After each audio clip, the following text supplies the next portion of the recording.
Still rocking the red. I love it. Yeah. I mean, look, it's not going away. So. Yeah, I was about to say. So welcome everyone to our second Swell book club. Thanks for coming tonight. So I thought to start, I would read one of my favourite lines from the book that I think kind of really sums it up as a whole, just to get us started. And this is right at the end of the book. This is Seth, and he says, haven't you ever felt like there has to be more? Like there's more out there somewhere, just beyond your grasp if you could only get to it. And like, part of what I loved about this book is I think Seth is so relatable as a character. And I think as young adults, that's something that we tell ourselves all the time at different points in our life. There has to be more than this.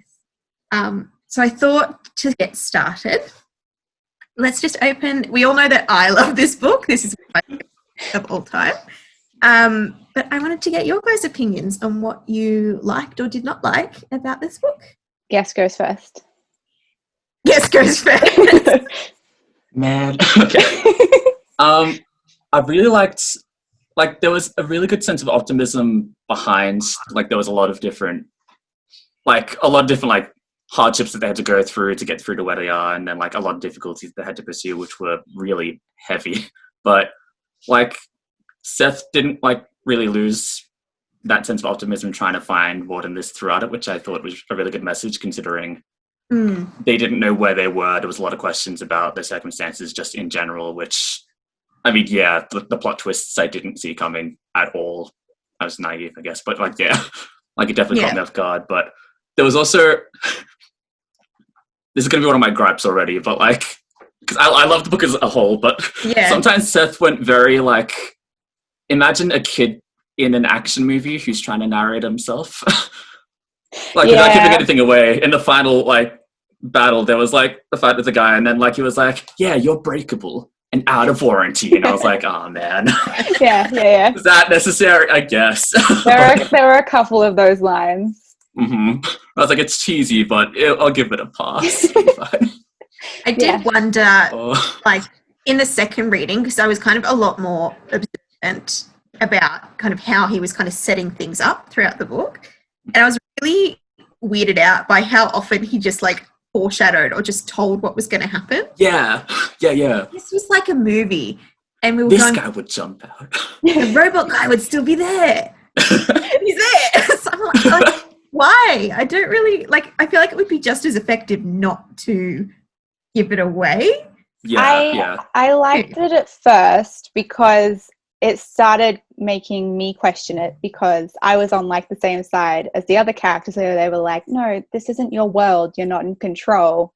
Yeah. But then he'd say things and you're like, oh, maybe.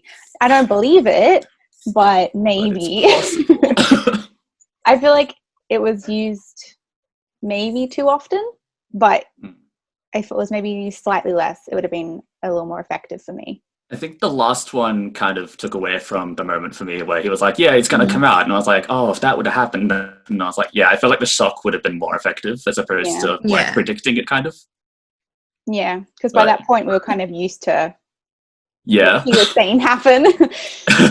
But yeah, for me, what did you think, Ash? Yeah, I really liked the book. I thought the beginning was slow, but I understood why it was slow, because the rest of the book is so like impactful and like go that they needed something to just draw you in first before overwhelming you with information. But I like the different aspects of the characters, and especially Tomas. I was telling Bethany about this as soon as I finished reading. I was like, he's my favorite. He's so adorable. I also really liked that although the other characters had worse lives, they still kept Seth in mind, being like, okay, your life wasn't as bad, but you still had a reason to be here. And like, I appreciated that. Like, they didn't just brush him off as much as they could have because of that. I really love the way that Ness talks about like mental health.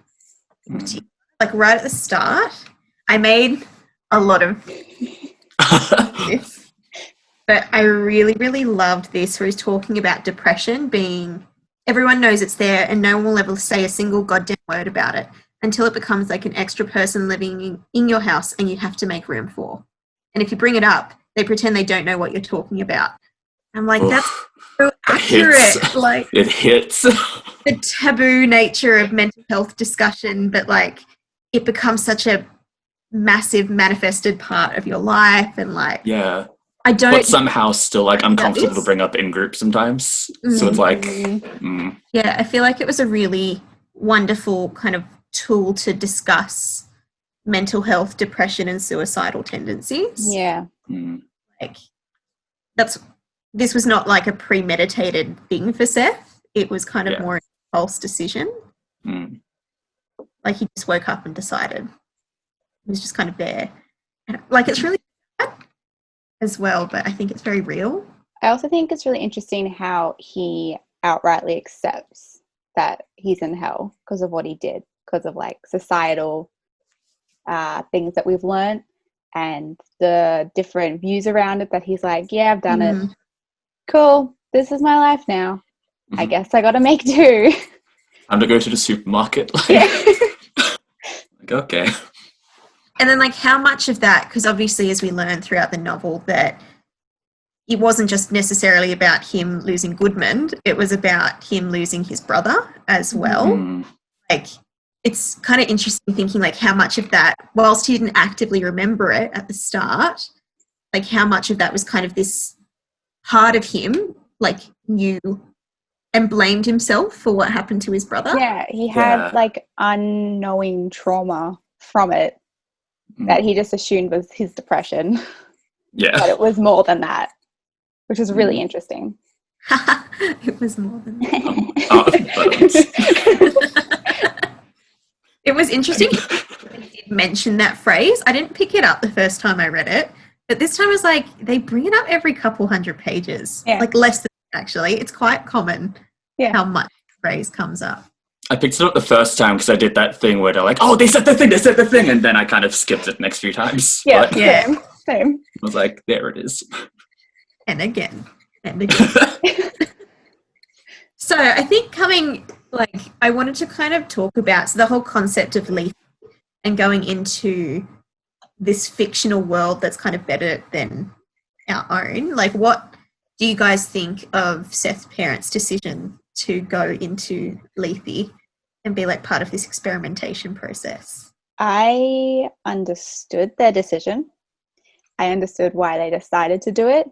They were at an emotional state where they could be influenced by anything, and just being told you could have your son back was like an immediate fix for them.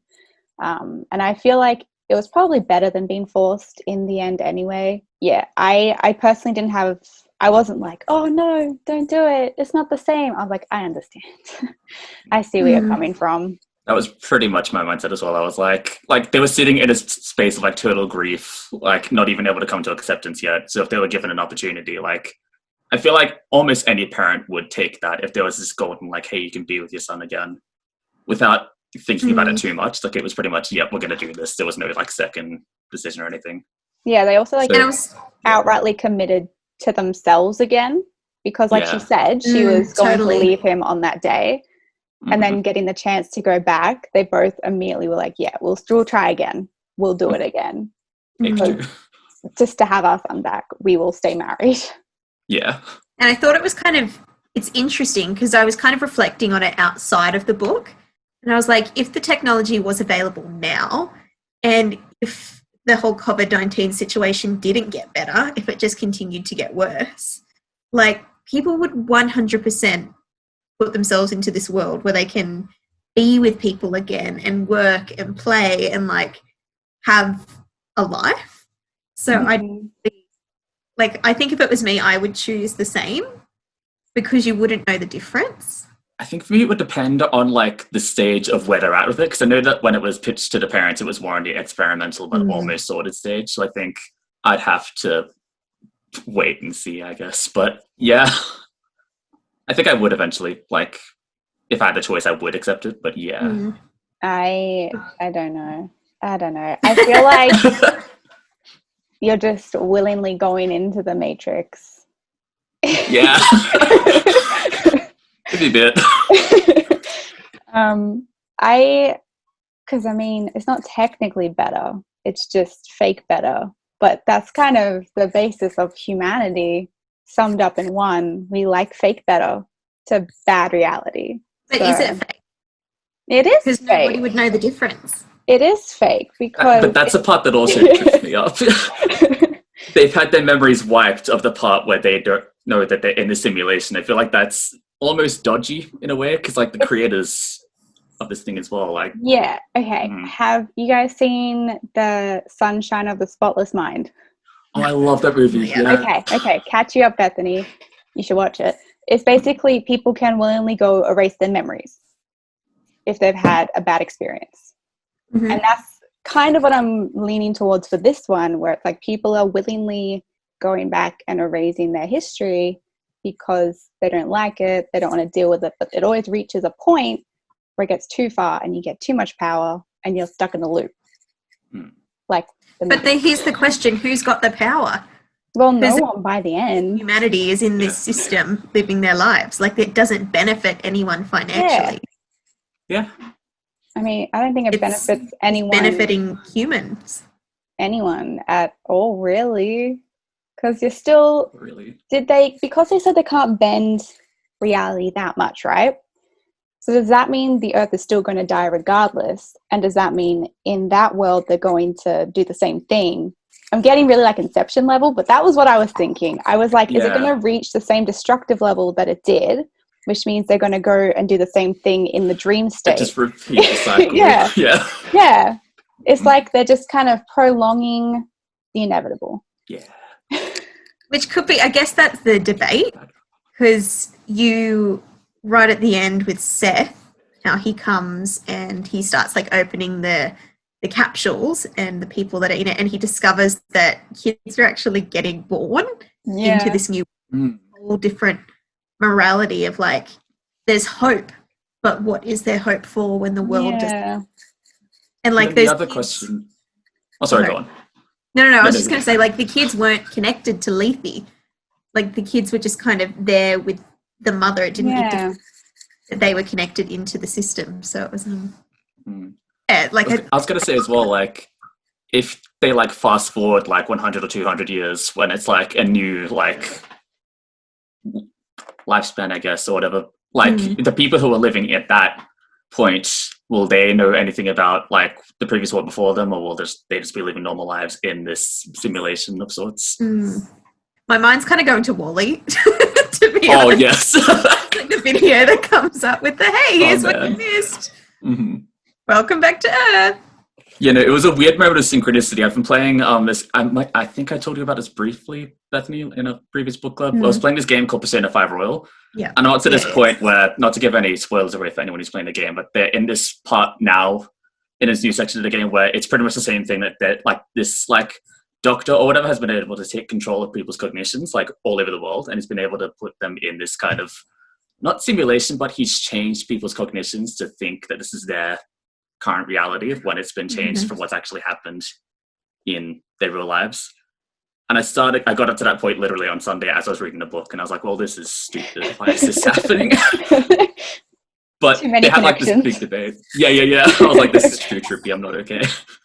But like, there was this big debate about it, and like the morality of it, of this one person who now has control of everyone's cognitions, and these two people with these powers, like, no, I won't get into that, but like, who have the ability to stop it. And it's like, do we change things to make it back to what it was used to be, so that this person isn't in control of everything anymore, but these people are also seemingly happier in this new reality? So it's like, what do you do to fix it or leave it?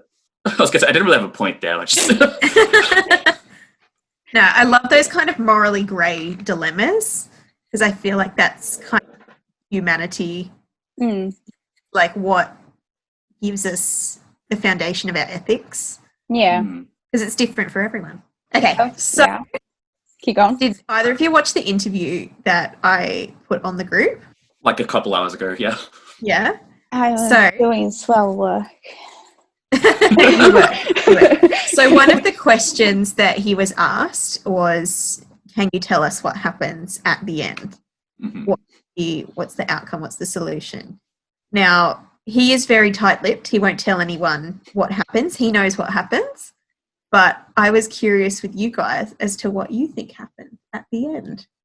What's like the solution? What's the outcome? I didn't question it at the time, honestly. Does I he kind go of back left and it forth open-ended between because I was Lethe and tired. reality? Because like it brought more questions to me of like, if he does go back into that world, what part of the timeline is he coming back into as well? Mm-hmm.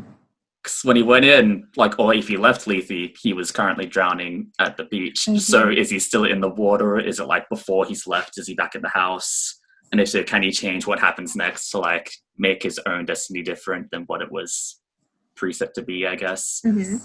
I was thinking of it like he said, because Regine had a couple of moments before her death. He was like, well, maybe I'm at the edge of the water. And I feel like for him, it's going to be more of a physical battle against his depression to get away from. That's what I was thinking. I think he's just going to have like a really physical and mental exhaustion having to fight himself against his own mental health to try and have another chance, basically. I don't know, like, because there's, you know, in that flashback where it goes back to Regine's history and she's reliving the same thing over, and how she was aware of everything that was going on and aware of Seth's presence in that moment, but she couldn't do anything to change it. Yeah. I'm like, Seth's so special. Why would he be able to overcome it and not Regine, who's like the strongest character in the whole book? Easily, yeah. So part of me's like, I don't think it would work, but I also want Tommy to have Seth back. Oh. Oh man. Tommy was by far my favorite character in it though. Goodness me. He was so I've funny. actively used the phrase "out with the cows" on multiple occasions Yeah. through reading this book. I was like, I'm just out with the cows, it's fine. Yeah. The first time I read that I was like, what is he talking about? I was like, okay, yeah. I get it. But it was funny. Great. In my head reading it, like Tommy was an old Russian man. Head, but I know he was a young Polish boy, but that's the voice that I had in my head. Same age, 60-year-old Russian man voice. The entire book. But coming out of this like 11-year-old boy. Yeah. I liked it though because he man. brought like the comedic relief that was needed, so that it wasn't like weighing down on the reader the whole time. And he was really optimistic. Besides all the stuff he had been through and is still going through, he was like, I just killed that guy for you. You're welcome. I'll do it again. I just hit him with a van. I'm the hero. It's like, okay. I felt bad, like, when they had the actual reveal of what happened to them, like, before that, I honestly wanted to believe that he did get struck by lightning somehow. I was like, what are the odds if there's just some way that happened? I could tell it wasn't going to be that, but I wanted it to be true. Yeah. I was like, he's so proud of it. I just want him to have this one moment. I think like another thing I wanted to talk about was pacing within the book. So I actually really I tabbed out whenever there was a flashback, and it's like really evenly spaced throughout the book. So I really liked the way that he did that. But one of the things that Elly, who can't be here tonight, one of the things that she kind of mentioned was she did think that the pacing was not quite, it didn't engage her. She's reading it because I'm telling her to read it, but if voice, she probably would have put it down, and she's about 150 pages into it, something like that. Is she past the first part, like part 1? Yeah. Because that's when it started picking up for me. Yeah. Once you get to part 2, I feel like it's just roaring. Yeah. I think once you like meet Regine and Tomas, it makes it a lot, like, it definitely kicks in a bit more, but like I felt it definitely dragged when it was him like going to the supermarket, just discovering where he was. I think without extra characters to have dialogue with, it was definitely a bit of a like slow burn to get to where he was. But and I agree with that. I feel like the first part probably could have been cut a little bit. But like at the same time, I understand why it needed to be there, because if you were just smacked in the face with all the information from part 2 onwards, I feel like we would have been overwhelmed really fast. And I also think we needed to understand the world enough so that when the action did get kicked in, we weren't confused about what was going on, where they are at the time. After I had like the good sound thing of here's his house, here's a supermarket, I had the layout in my head. Then when Reggie and Thomas were like, we're going to go this way, I'd be like, okay, I know where we're going. This is all good for me. I do agree with that. Yeah.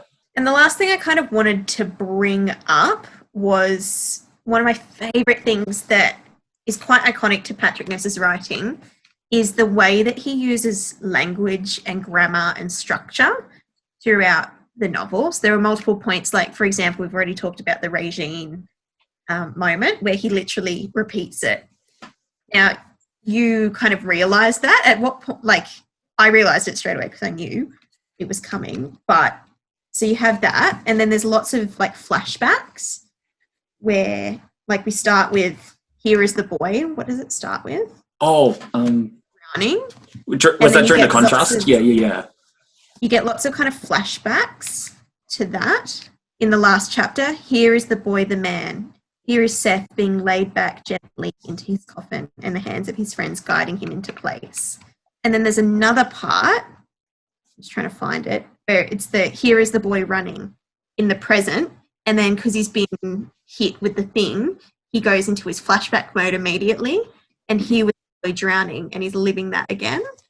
Like, I love the way that Ness uses language and structure to kind of amplify his point. And I could talk about that for ages. Oh, yeah. But see if there was anything that you guys kind of wanted to share and indulge in. I was going to say that was pretty much the part that sold me to really want to finish this book and like really get to the ending where they had the contrast between, here's the boy drowning and then here's the boy running. I loved like that contrast between like, it felt that it was leading to something, like it was building towards with the world building and like getting to grips with where he was, like getting somewhere plot based. And I love the contrast because it felt like a pivotal driving point to where it was actually coming together. Yeah, I just thought that was really creative writing. I loved how his writing was spaced out. First of all, I like the chapter lengths. Shout out to him and his chapter lengths. Ash, I was reading this at the same time as Dark Matter. Oh no. Dark Matter has there was a 70-page chapter, but most of them were like 40 or 50 pages. I'm not looking forward to that. If there's any chapter... I need some more than this. Which is like 7 pages. I was like, this is good. It motivated me because I was like, okay, I don't have a lot of time, but this is like 5 pages. I can whip this through. And then by the time I'd done that, I was like, I'll just do a few more. And then I'll do a few more. Yeah. Like, that's how you get readers in. You don't do super long chapters. Like, if you've reached 20 pages in one chapter, maybe rethink that. Maybe change Basically, cool. Percy Jackson. Yeah. But yeah, I also liked how he split up his dialogue and action. So when he was building up to a moment and he split his sentences up to build up the tension, I really enjoy that because, again, I do that too.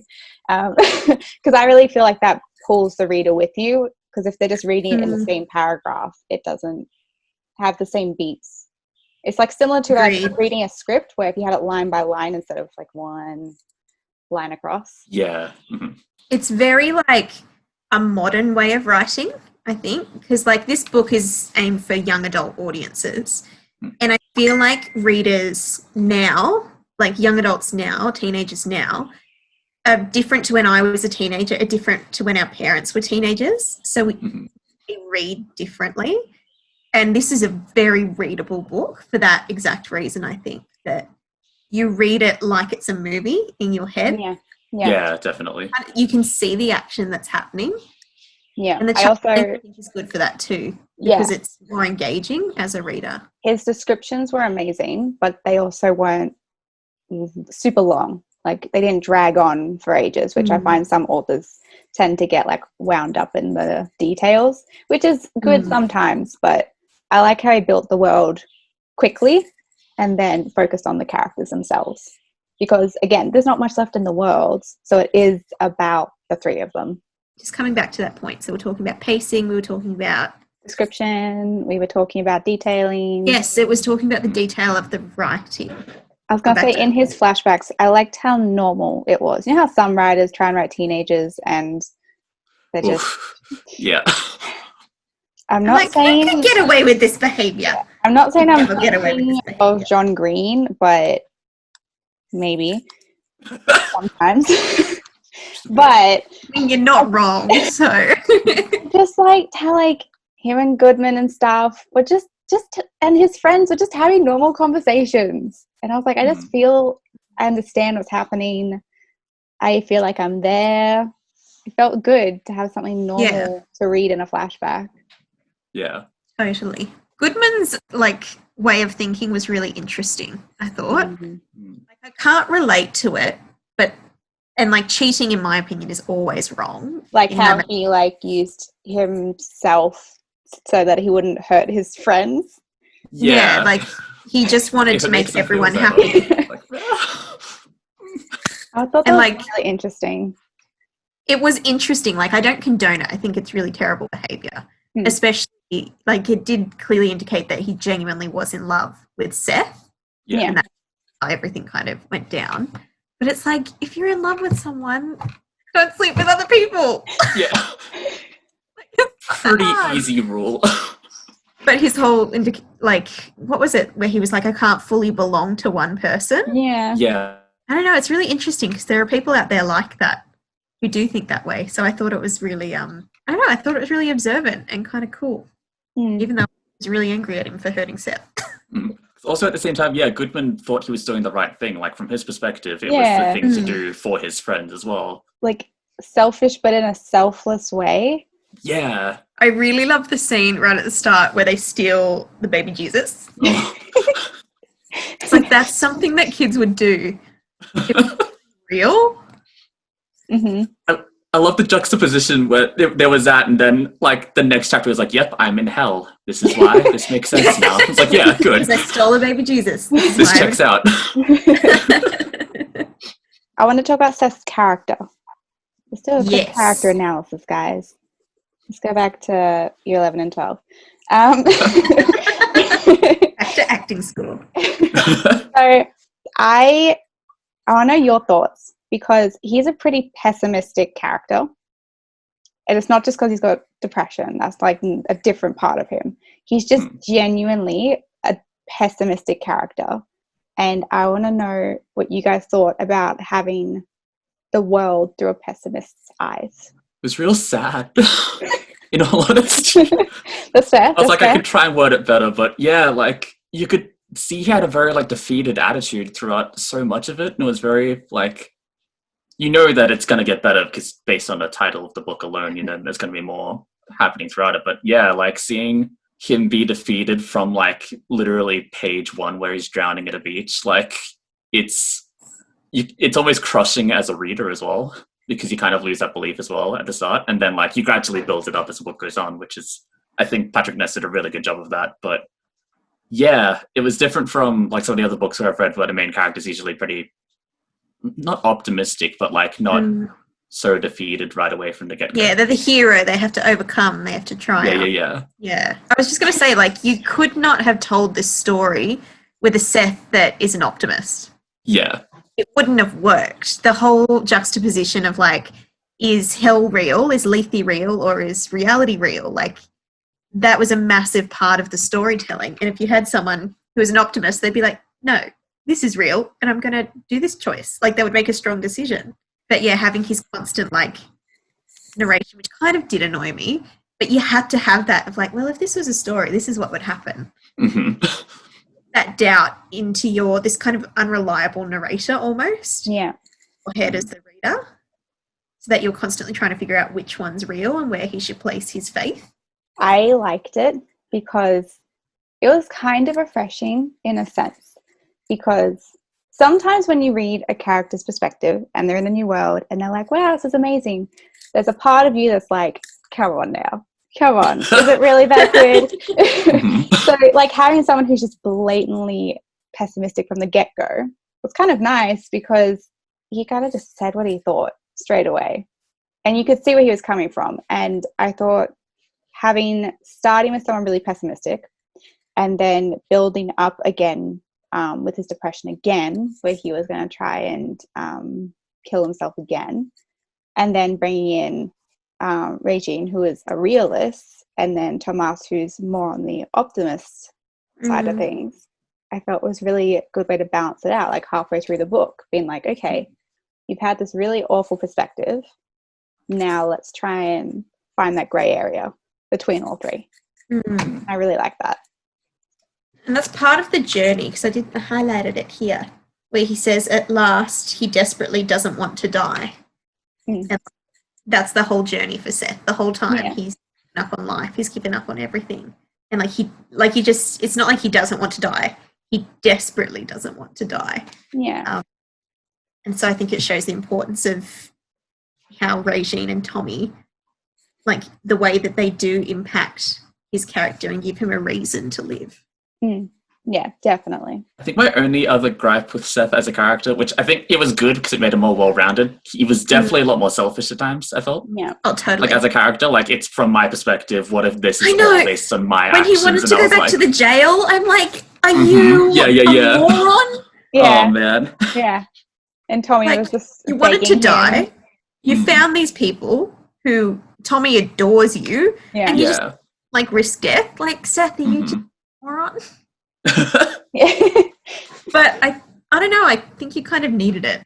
Yeah, it gave him the push to get to, like, accomplish what he needed to accomplish for the sake of the plot, I think. And I think there was a good balance in that his selfishness, like, counted against, like, Regine and Tomasi also, want to live, because who doesn't? But yeah, they wouldn't have found out some things if he hadn't have done the dumb and run off on his own. Yeah.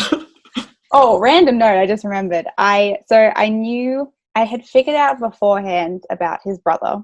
Like, I'd kind of worked that out before they'd found the graveyard. But there was a part of me that questioned for a while whether Thomas was his brother. Yeah. For a good while, because of how many mirroring images Seth got of that. And I was like, oh, maybe. But it wasn't. But, like, that was just the random thing that kept happening. I was like, maybe. The way he kept describing Regine and Thomas, I was like, maybe Thomas is his brother and Regine was Goodman. It was just bending my mind in so many ways. Yeah. I get that. I was like, he keeps drawing connections between them in so many different ways and different parallels between the characters. Like, he kept saying, like, Regine would say something and he'd be like, that's kind of like what Goodman would say. And I was like, is it? Is it? Tomas has really messy hair, just like Owen. I was like, yep.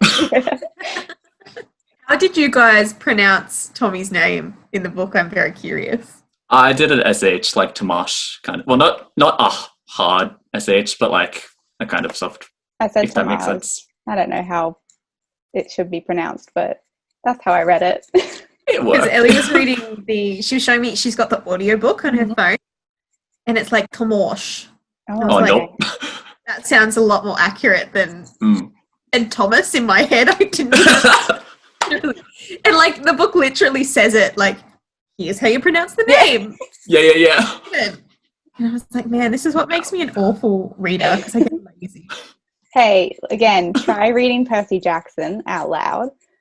And, like, every name you come up to, I'm like, there are 3 different ways I could say this. I'm just going to pick one. And then find out later I've been saying it wrong the whole time. During teaching last term, we were going to do, I think it was some of the scenes from Greek mythology, and we were doing, like, Hades and stuff. And they're like, how do you pronounce this character? And I was like, oh, if I get this wrong, I'm teaching an entire class wrong. Cool. No pressure. Just quickly Google the pronunciation. Yeah. I can't mess this up now. Yeah, that was a lot. I loved it. I just read earlier, I think it was last year, I read Mythos, which is all about the Greek pantheon. But then I got really fed up because I didn't know how to pronounce half the words, so I got the audiobook. And then Stephen Fry just told me how it was pronounced. Oh, that's better. That's 10 times better. Because there's so many, like, Eos and, like, Ios. Like, it's basically, you look at the word and it's what you think it shouldn't be pronounced. Yeah. But I guess, getting back on track, is there anything else? I love the whole thing. All right, I was going to say, my next question was going to be, did we like it overall? Yeah. Yeah. That's good. I think for me, rereading it, I didn't quite enjoy it as much as the first time, but I'm true with this book. So I read this in 2017, and this was the book that got me back into reading after a 1.5 year slump where I hadn't read any books. So for me, there's a massive sentimentality towards it. It was the reason that I'm the reader who I am, like now, years later. But I think I was a lot more critical of it because I've now read multiple Patrick Ness books and I've got a lot more of an understanding of him as a writer. Yeah. So comparing it to his other works, but also like analysing it as a work as a whole, not just enjoying it for the sake of reading. Mm-hmm. So I gave it 5 stars, but I might drop it down to 4. Mm-hmm. But I don't really enjoy it still. I'd probably give it 4 too. I definitely want to read more Patrick Ness because I think this is the first one of his that I read. So I'll just start. If you see a book missing from your bookshelf, Bethany, don't be surprised. This is the Patrick Ness section from this book. Noted. Down to there. Plus this one. Photocopic memory. So I love Patrick Ness. Yeah. I thought it was really good. Like, I think he just has a really good way of, like, I don't know if it's a writing style, but like his sense of world building and character building is like on point. And it definitely made me want to read more of his books now as well. Yeah. I think I'm going to read Burn next was, I think, the next one I was going to choose. Because that was his latest one, isn't it? Yeah. That's my favourite one, I think. Okay. So far. Okay. I will read whatever one Bethany hands me. Nice. One of these. I actually think either A Monster Calls or And the Ocean Was Our Sky. They're collaborations with illustrators. And so interesting. But Swell, we really want to push the way that stories are told. And so one of those would be really cool because it's not just the words and the language, but it's how the words are presented on the page, like physically, so you read them, but also with the illustration that enhances the story. Does it feel more like poetry? That's really cool. Kind of. I like the words are really particular. See if I can find a picture in here that kind of illustrates it. So like here's a chapter. Oh, that's really pretty. But the way that you've got the illustrations and how it behaves with the words. Yeah. Just like the atmosphere, because you get the visual narrative that comes with it too. So anyway. All right. Awesome. Hey, read Patrick Ness. He's amazing. Do you want to announce the next book now? Yeah, I've got it right here. Okay, do it. Okay. Do it. So you get a sneak peek, Ash. This is, I'll announce it till tomorrow. But our next book is Catching Telecrow. I am Ezekiel Quaymolina, and it's really good. I'm almost finished it. I will probably finish it tonight. It's really good. And there's a review. Okay. So I'm not going to read the blurb, but there's a review in the start of it that I think is really like apt. Because we wanted to do a book that was representative and written, is it written as well, Bethany, by Indigenous people. Mm-hmm. So similar to what we did for our other book club, Ash. Yeah. But another big thing with this one was that it was written by siblings. Oh, that's cool. Yeah. Siblings. So there was a big part of that. And also the story just really interesting. Yeah. This is not the actual blurb that's on the back. I'll leave that for you guys. You can go and read that in your own time. But this is from someone called Ellen van Neerven, who says, it's a touching and original story about a dad who is learning how to grieve and a girl learning to be dead. Together, they work to solve crimes, denting holes in a small town. A richly informed novel by a deadly duo. Yeah. Okay, that's badass. I'm really, really enjoying it so far. I'm not going to talk about it because we'll talk about that next month. I want to start it tonight. But also, look, this makes me very happy. We had a big book, and now we have a little book. Oh, that's good. Yeah. We balance. We're kind. We balance. All right. Well, thank you to everyone who is watching this after we've actually done this and uploaded it. Thanks for engaging. If you have any comments or questions, please leave them down below and join our Swell Book Club on our Facebook page. Thanks for coming, Ash. Anytime. Thanks for coming, Ash. You're our first guest, and it was really lovely. Yeah, it was fun. There was no pressure. Not even a little bit. It's fine. Good. Yeah, just relax. It's fine. I was like, if I say something stupid, it's not the first time on YouTube. That's be fine. Oh, it's fine. Cool. Yeah, if you've watched our last book club, I was going to say. ranting at the same point over and over and over again. Writing those captions was a journey. Oh, man. Oh, no.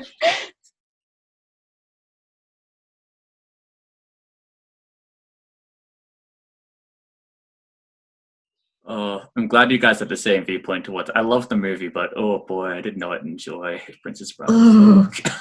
What was he doing? I kind of just want to sit down and be like, what were you trying to do? I know what you were trying to do, but what were you trying to do? Give him a drink and be like, what actually were you trying to do? Don't know. But that's it. And I'm like, this is a choice. He chose to write it this way. Would you? I can't think published. of any moment that I would think of doing something like that. No. Of being like, man, imagine if I wrote a fake story within a fake story. Yeah. And then commentated about how good I am while writing this. Yeah. I love that. It's like a whole pat on the back for him. Yeah. Oh man. Maybe he was just by like a the way, really kid of As like an author, you should write stuff that makes you happy and makes you feel good. But There's a limit. this is another level. Oh, so Oh, dumb. Apparently, they are actually releasing the sequel. So part of Oh his boy. sequel. Oh, but maybe then we a bigger part should. of me is like, I don't think you should. Maybe we should. Not to but Maybe we'll do like a 24-hour challenge where we read as much as we can before we quit. In 24 hours. Yeah. I like before you that. give up. Yeah. You're like, no. Before you just burn the book. I And then that's the literally- YouTube video. Just setting it Yeah. on fire. And be I like, literally threw the book across the room when I finished reading it the first time. really? I literally did. I was so happy to be done. The worst Oof. part is I didn't understand that it was fake for a good while until after I finished reading it. Yeah, you didn't And realize then I because messaged you and you were like, Right. yeah, I know. And I was like, oh. It's almost a slap on the face. So it's like, what Yeah. is this? Oh, Mm-mm. goodness. That's how I felt. Like, I love Avatar: The Last Airbender, and then saw the live action movie and was like, what have you done to my show? What have you done?